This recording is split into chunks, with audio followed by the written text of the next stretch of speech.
tuna pasta with tomatoes. Panoorin niyo po ang pagluluto nito. Another day, another blessings na naman po. At magandang umaga, magandang hapon, magandang gabi po sa inyong lahat. Meron po akong i-share sa inyo na napaka-healthy and easy recipe.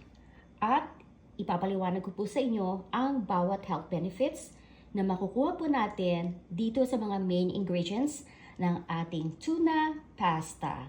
Okay, syempre, meron po tayong light chunk tuna rito. That's tuna in can. At ito po kailangan nating i-drain bago po natin isama sa ating pasta. But anyway, ang light tuna in can ay rich in omega-3 fatty acids. At alam nyo rin po ba, itong fatty acids na to ay mayroong napakaraming health benefits, including inflammation, improving heart health, and supporting brain function. High in protein din po ito. Provides essential vitamins and minerals, boost metabolism. Alam niyo po ba na pagka nagkakaedad na po tayo, humihina na po ang ating metabolism. Kaya, kadalasan po, kahit sasabihin niyo konti lang ang kinain ninyo, napakabilis po ninyong mag-gain ng weight. Kasi nga humihina na po ang metabolism natin. So this tuna actually boosts metabolism. You can use any type of tuna kung ano pong meron kayo dyan. Yung tuna in oil, tuna in water, any type of tuna po pwede po ninyong gamitin. At syempre, ang pangalawa po, ang organic grape tomatoes.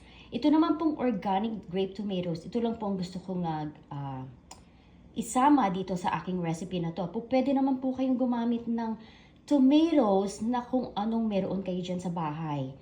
It doesn't necessarily mean na kung ito po yung nasa ingredients ko, ganun din po ang inyong bibilhin. No, you can always use other type of tomatoes. Okay, ito pong tomatoes ha, siguro magugulat kayo or siguro ang iba sa inyo alam na rin po na ang tomato po ay nutritious fruits. Fruits po ang tomatoes ha, na maraming health benefits. May lycopene, yung red pigment sa tomatoes is a powerful antioxidant that protects cells from damage caused by free radicals na nakakatulong po to reduce the risk of chronic diseases such as cancer and heart disease. At meron din po yung vitamins A, C, and K. At meron din po yung minerals and potassium, folate, and calcium. Ito po mga nabanggit ko, support overall health and well-being. Ayan ha, nalaman na ninyo na ang tomato po ay fruits at hindi po yung vegetable. Okay. And I'm sure karamihan po sa inyo alam na ang tomato ay fruits. Okay, ang susunod po natin ay ang organic pasta. Okay, ito lang po ang gusto ko talagang gamitin, organic pasta. Pero katulad nga po na sinabi ko sa inyo, pwede po kayong gumamit ng kung anong pasta ang meron kayo dyan sa bahay ninyo. Ang pasta po is a good source of carbohydrates that provides energy. Okay, at isinama ko na rin po sa ating pinaka-main ingredients, ang garlic. Kasi alam niyo po ba na napakaraming health benefits ng garlic. At alam kong alam na rin ninyo mga health benefits na to. Pero, I will still mention to you what are those benefits. Garlic is a natural antibiotic and antiviral agent that can boost the immune system. It actually fight off infections and reduce any severe colds and flu. Anti-inflammatory din po yung garlic. Rich in antioxidant, controls blood sugar, good for the brain. And garlic also help detoxify the body by supporting liver function po. Pero ito lang po ha, tandaan po ninyo sa mga taong umiinom ng mga blood thinners, should consult your doctors first or in moderation lang siguro ang consumption ng garlic.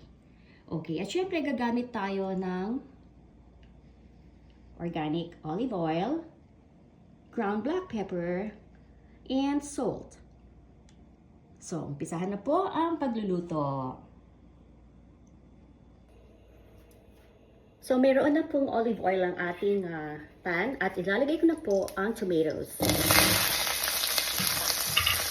Lulutuin lang po natin mabuti ang tomatoes. Okay, so make sure po talaga ang ating tomatoes ay talagang lutong-luto. And by the way, I also added po pala itong organic basil. So this is just for added flavor. So it's optional po ha. Hindi ho, it does not necessarily mean na kung ano pong nilagay ko, kailangan pong ilagay din po ninyo. So this is just for added flavor. Kung gusto po ninyo, kung meron po kayong basil, you can add basil. So, ayan, nilagyan na rin po ng basil. And at the same time, nakikita nyo po to, itong whole garlic. So, I added 3 whole garlic. Pero, on top of that, lalagyan ko pa rin po siya ng chopped garlic. Okay, so ayan po, pinapakita ko lamang po sa inyo.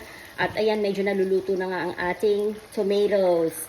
Okay, so, excited, hindi ba? So, pagka talagang lutong-luto na ang tomatoes natin, ilalagay ko na rin po ang garlic. Okay, so at this point, I'm going to add the garlic. Napakaraming garlic po niyan, ano? Ganyan po kami talaga. Basta't nagluluto ako, marami pong garlic. At narinig naman ninyo siguro ang health benefits ng garlic na to, ano? So, that's why I always make sure na ang mga niluluto ko po ay maraming garlic. Pero tignan po naman ninyo, wala po kaming maintenance. Hindi po kami nagme-maintenance for high blood pressure or anything or cholesterol. Kasi I make sure po na ang mga niluluto ko po ay healthy foods for my family. Kasi talagang mahilig po talaga ako magluto. So, I wanna make sure na talagang hands-on ako pagdating po sa pagluluto for my family. I'm gonna add the salt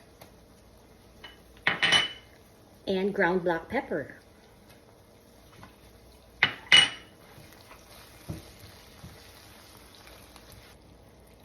Okay, so at this point, I'm going to add the tuna. So this is just 1 can of tuna. Isang lata lang po na maliit na tuna ang aking ilalagay.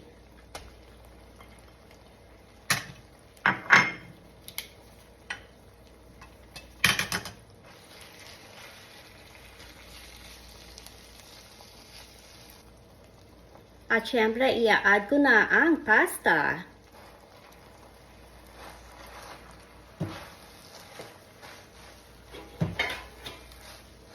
Incorporate lang po ang mga ingredients sa ating pasta. At ito na po ang easy, healthy, and budget-friendly recipe, tuna pasta tomato. Thank you for watching. Don't forget to click like, comment, and share this video. See you guys later.